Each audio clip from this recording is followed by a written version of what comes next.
So today, I'm going to continue my series on A New Design for Living. That's a book written by Ernest Holmes. And today we're going to explore plus and minus thinking. I thought that was a really good title. And so I have my whole talk prepared on this in my mind. And then this morning I'm driving in and I got a whole other aspect of it that I didn't think of before, that I didn't even understand before. And it's amazing that when we ask a question and we are open to a new idea or we're open for more information, that information comes and it just blows you away. Now you're going to probably hear the talk and say, well, there was nothing in it that blew you away. But the thing is, it's not about what you hear, it's about what I realize. And the same thing goes for you.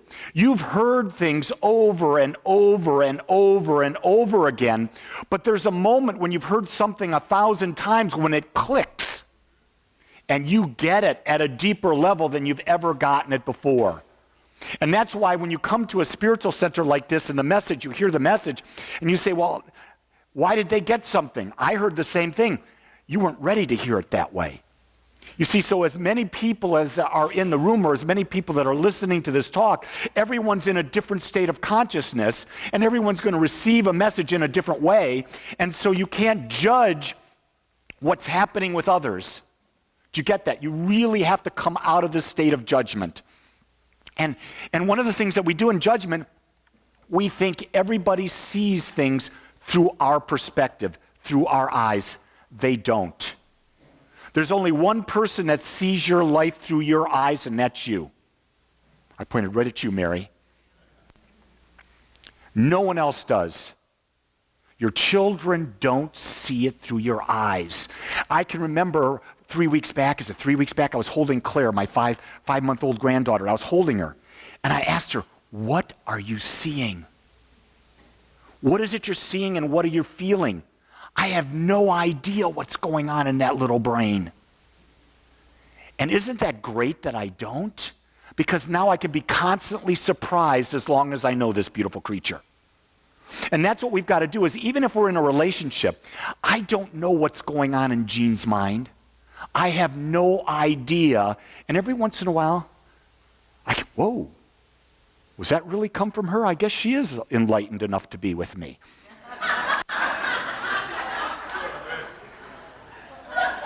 You like that?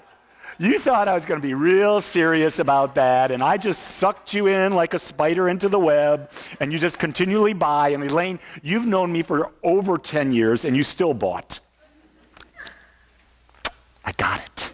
Anyway, we're going to go in.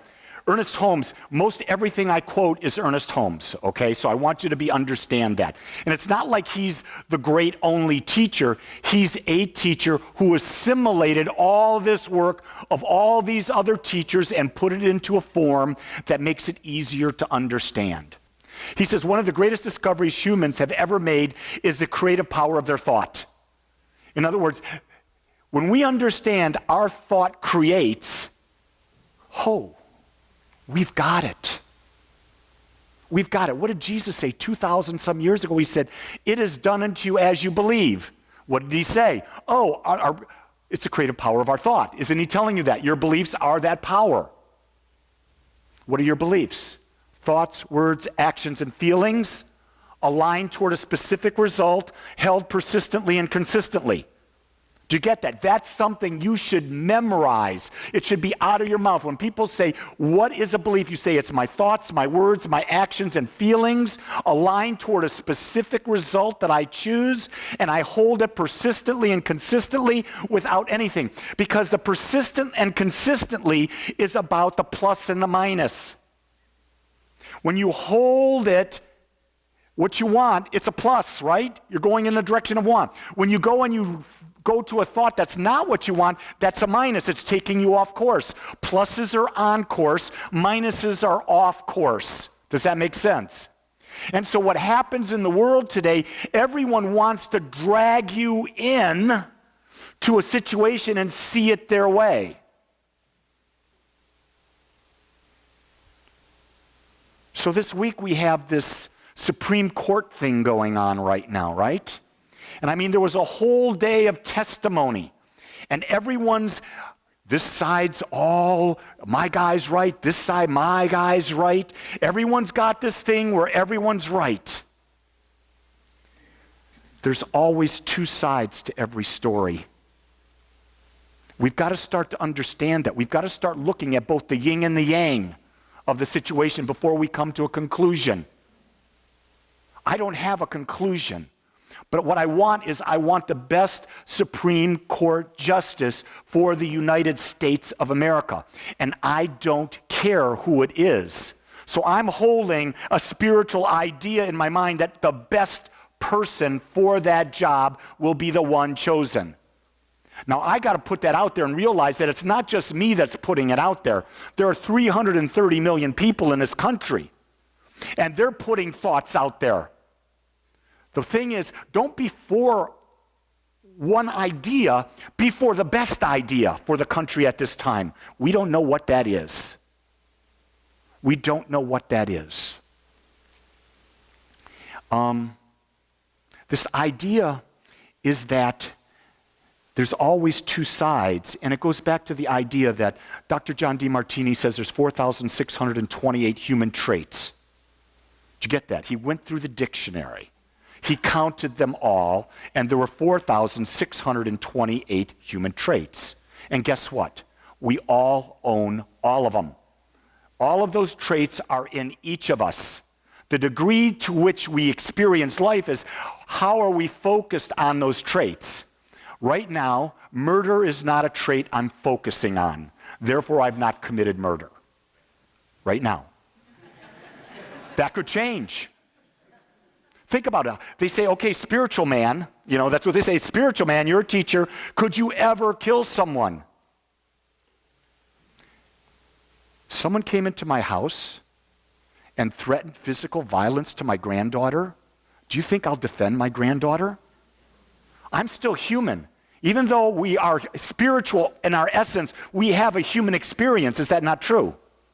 So would I defend my granddaughter? There's no question I would. I would do whatever it took to defend my granddaughter. Or I would defend my wife. Even my wife. Although she can pretty much defend herself. Don't let that sweetness fool you. So, there's pluses and minuses to everything. Did you get that? The best thing in the world can happen to you. There's another side to it you're not looking at. Here's the thing that we come in contact with.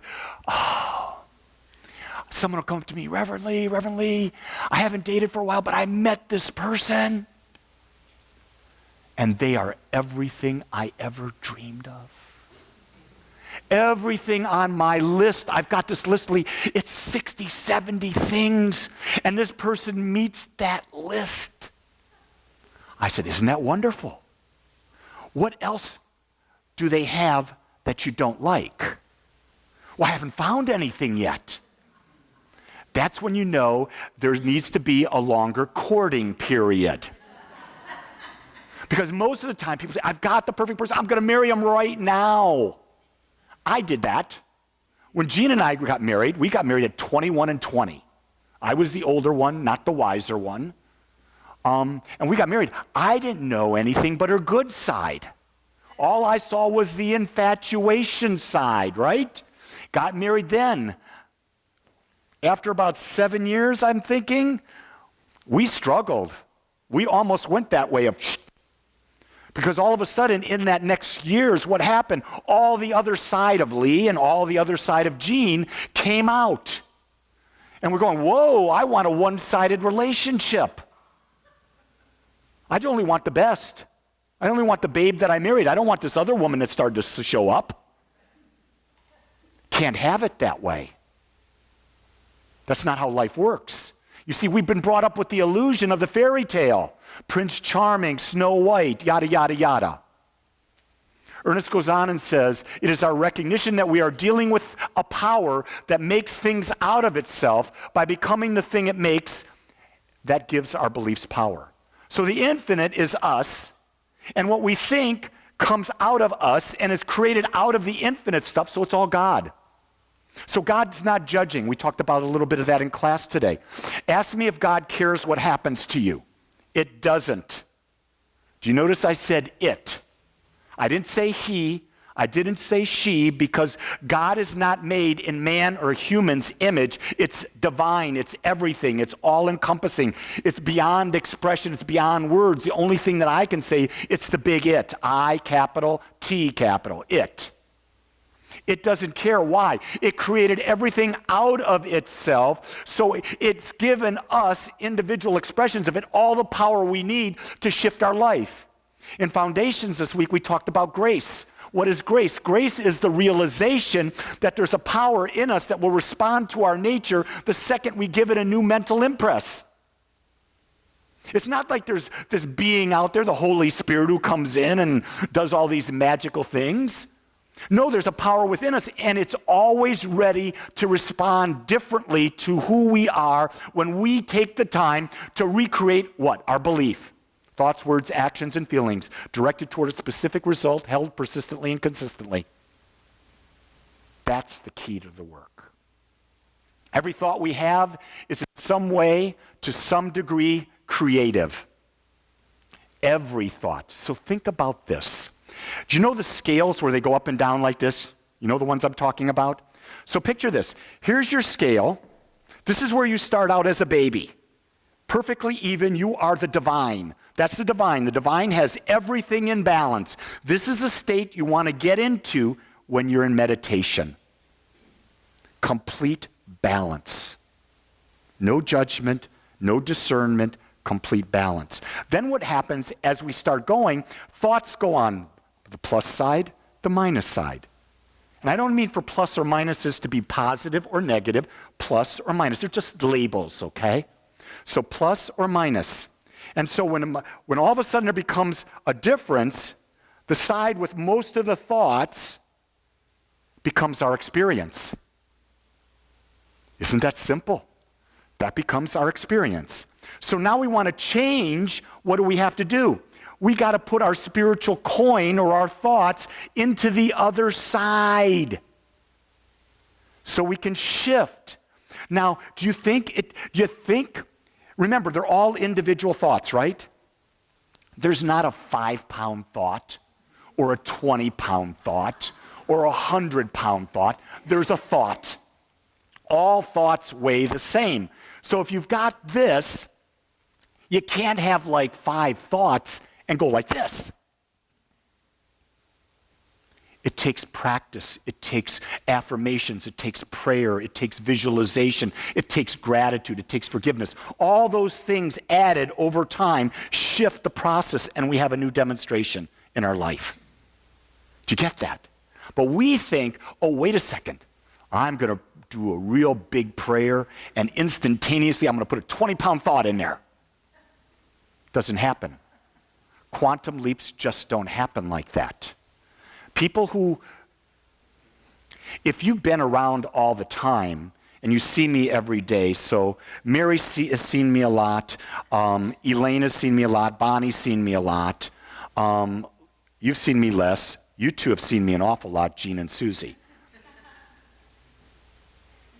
They see gradual things with me because they're with me all the time. My wife is more with me than anyone. But if you haven't seen me in 5 years, I'm a completely different person than what you knew 5 years ago. Am I a completely different person when I became a minister over 10 years ago? Oh my God, yes. When I became a minister 10 years ago, I knew I was the best minister in the world. And I was that best minister now. Now I realize I'm just beginning. See, the more you open up to the spiritual wisdom, the spiritual truth in you, you realize there's so much more to grow into. Do you realize there's an infinite amount to grow into? We're always going to be challenged. We're always going to be supported. That's the beauty of it. Here we are with our pluses and our minuses, right? And then what happens with our pluses and minuses? We get an opportunity, a challenge, an obstacle, a problem, whatever it is, and we go, oh, this balance on the scale is not serving me. How do I deal with it? I'm in crisis. We've got to put new thoughts in and shift where the balance is. See, that's where the work comes. So here's the paradox of that, right? So we're conscious creators, right? So we're doing this all the time, right? We're trying to shift where we're going. But at the same time, when we go into meditation, where do we want to be? Here. Isn't that interesting? That's what came to me this morning. How do we come to peace with the ability to go into meditation and be in the stillness and the presence, and then when we come out of meditation, to direct our thoughts so that we move the scale where we want to go? And while we realize that when we come together and collectively meditate, think about that. Collectively meditate, what are we all trying to do? The same thing. We're trying to come into balance to be connected with the oneness. That's why people don't get meditation on Sunday mornings at 10 o'clock is as important as a service at 10:30. I'm just saying that to you right now, because when you can get into that stillness and you're with a group of people, it's even exemplified even more. But then we come out of meditation, and this is where we become individuals, because no two people want the same thing on the scale. So if no two people want the same thing on the scale, then we've got to come into life and honor the fact that for me, this is what I want. Oh, this is what Gene wants. I have to honor and respect that. This is what my son Stephen wants. This is what my son Matthew wants. And I have to honor and respect that with every individual. So every individual is what? Using the law, the power within them differently, and we can't judge how they're using it. We can discern whether or not we want to be present because they're demonstrating in a way we don't want to be demonstrating in our lives. We can discern that. We can choose to limit our time with those people. There's nothing wrong with that. Does that make sense? Nothing at all. I respect you. I don't want to look at anyone. I respect you for who you are, and I choose not to have you in my life at this time. You can do that if you've been married and you're divorced and you have no kids. Let me spell that out real clearly. Then you can say, okay, I'm divorced from you. I don't want you in my life ever again. I can choose that. Could be a friend that's gone astray. You can say the same thing about a friend. It could be a child. Could be a parent. I've seen that happen in parents in my own life. Or at times we release parents into the universe because they're holding us from being our highest self. See, the thing we want most in the world is we're using the plus and minuses all the time, but beneath that is we want the freedom to express infinitely. That's the one thing that we want more than anything. When you start thinking about children, and we want our children to be ready on time, to do things on time, to have everything this and that, the child may want that, but underneath, there's this little rebel down there that says, I want my freedom. Mom says that, she's pretty bossy. She's pretty bossy. I think I'm just going to rebel and not do it. I did that all the time. Whatever my parents wanted, I knew I had to rebel against because even though they were right, I rebelled against them. I wanted my freedom, especially when you get to be a teenager. When you get to be a teenager, that's when I really, really, really rebelled. Because my parents, what?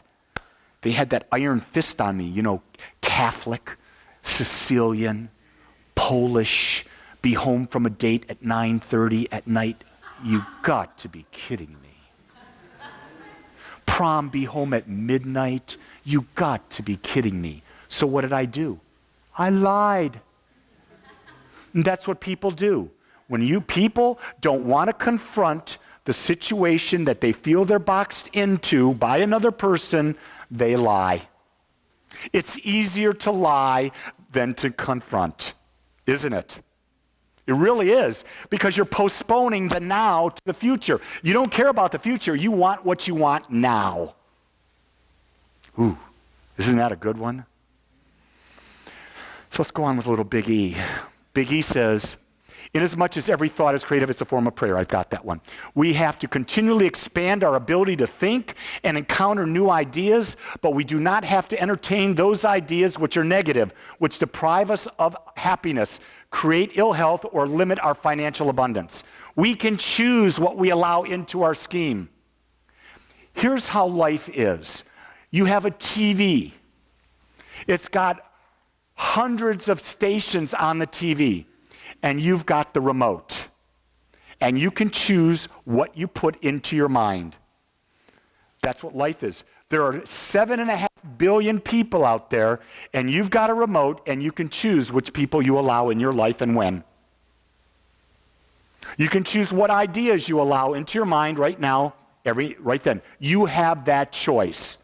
People say, well, no, it's my mother. No, you still have a choice. You just believe you don't have a choice. It's my wife. No, sometimes you just need to get away from your wife. I do that every year. I have to, in order to get away from Jean, I have to go across the world. That's why you see me going to India, to Tibet, to Peru, to, Kathmandu. Why did Bob Seger put Kathmandu in that song? I'm going to Kathmandu. Remember that in that song?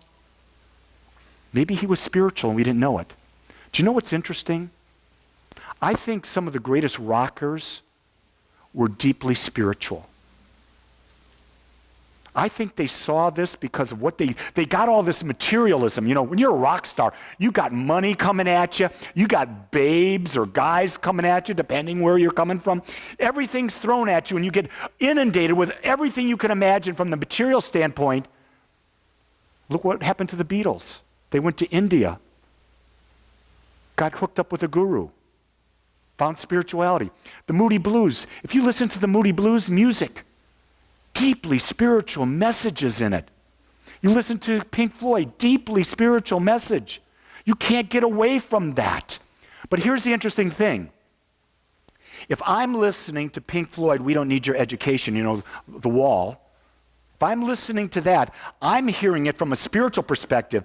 Everyone else in that arena who's singing every lyric may not be seeing the same perspective I am.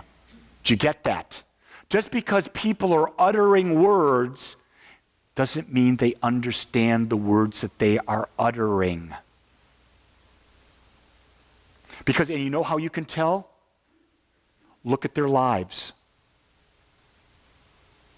That's really the critical thing that gives it away every time. Someone is saying something to you, say, I believe this, I believe this. All you have to do is you have to look at their lives. And if their lives is not exemplifying it, it's really not a belief. It's a wish, it's a dream.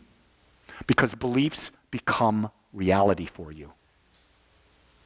That's the thing that you always know. You never have to ask anyone, do you think I'm progressing? Do you think I'm progressing? You just have to look at your own life. That's the mirror. That mirror is the most beautiful thing in the world. It's always there for us. So, do you need to come to a community like Agape? No. Do you need to have a spiritual teacher? No. Do you need to have a guru? No. You can do all this on your own. But here's the thing, I don't think we were meant to. I do not believe we were meant to. I think we were meant to interact. I think we were meant to be together, to challenge each other, to explore with each other, to experience contrast, to experience growth. And I think it's through the contrast of being in relationship with lots of people, not just one. I don't believe you can just have a relationship with a partner and no other relationship. I believe we're happiest when we've got multiple relationships around, because what are we getting? We're getting multiple ideas from how we can expand, right? We have to be able to think and encounter new ideas. New ideas come when we encounter more people. And so it's fun to come together in community, especially in community where we have like minds, where we're seeking the same things, where we can feel safe. That's what I fully believe. That's why we're building this thing. We have the conscious access to the creative power, which is ready, willing, and able to respond constructively to us.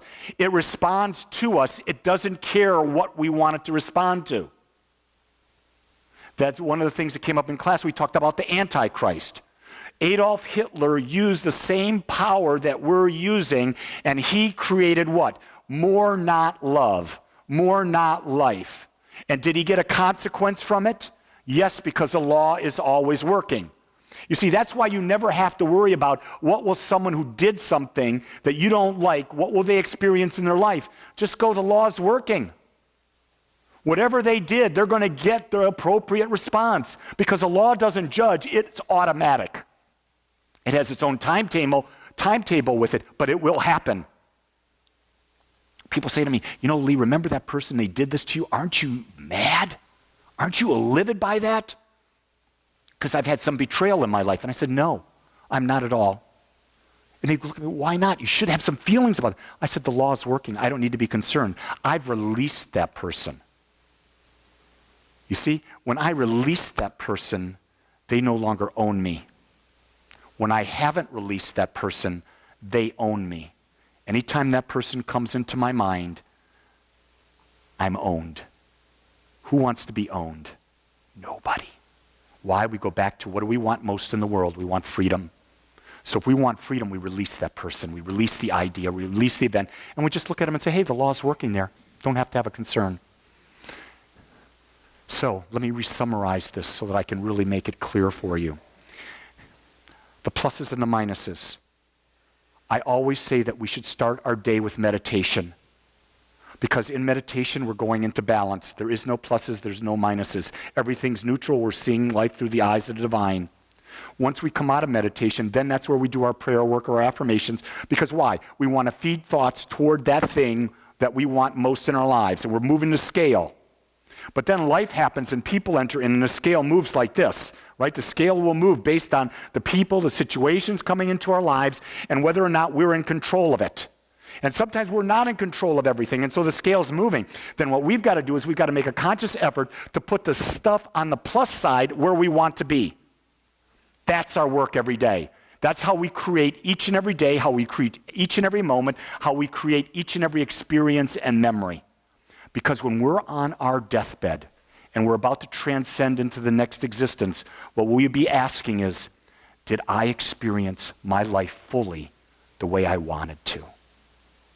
Remember, life is about experience. We're not here affirmations. If they don't bring you experience, they're not worth doing. If meditation doesn't bring you experience, it's not worth doing. If being with a person doesn't give you contrast, it's not worth being with them. Remember, where's the power? It's within you. The key thing is the pluses and the minuses. This is not the plus. This is not the minus. This is not the minus. This is not the plus. But you want to bring these two into balance. And you're one with God. Let's pray. I want to thank you for joining us today. I'm so grateful that you took your time to watch or listen to this message. If you found this message beneficial, I would ask that you go to our website, agapecsl.com. Once there, click on the donate button and experience the joy of conscious and purposeful giving. Or if you would like, text your gift by simply dialing 972-532-6976. It is through your gifts that we are able to bring this message to you in the world. I would ask that if you like this message, to please subscribe to my YouTube channel under my name, Lee Wolak. Again, I want to thank you for joining me in the Agape community as we learn how to better self-love through conscious living.